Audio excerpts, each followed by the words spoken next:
Hali bir ovchi ustiga kelib miltig'imni olsam boshqa yoqqa ketib qolyapti o'q.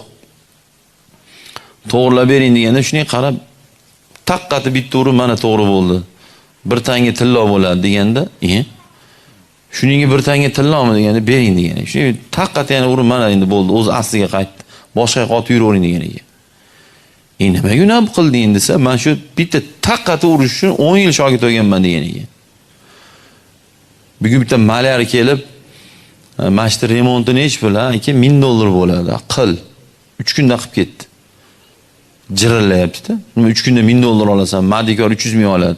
U mardikor 300 ming oladi. Usta 300 ming olmaydi. U o'sha uyimizni 3 kunda zo'r qilib 3D qilib deydimi, 5D qilib deydimi, nima bo'lsa ham zo'r qilib remont qilish uchun bilasan 10 yil kirasiga haydagan u bechora. O'pkalar tamom bo'lgan. Buguniga qaramaysiz, o'tmishiga qaraylik biz. Hali bir ovchi ustiga kelib miltig'imni olsam boshqa yoqqa ketib qolyapti o'q. To'g'rilab bering deganda shunday qarab taqqati bitta urib mana to'g'ri bo'ldi.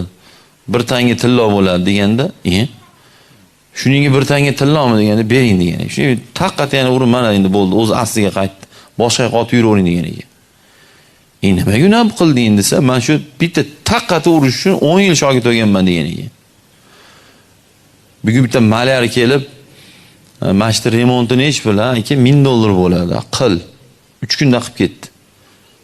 Jirillayapti-da. 3 kunda $1000 olasan, mardikor 300 ming oladi. U mardikor 300 ming oladi. Usta 300 ming olmaydi. U o'sha uyimizni 3 kunda zo'r qilib 3D qilib deydimi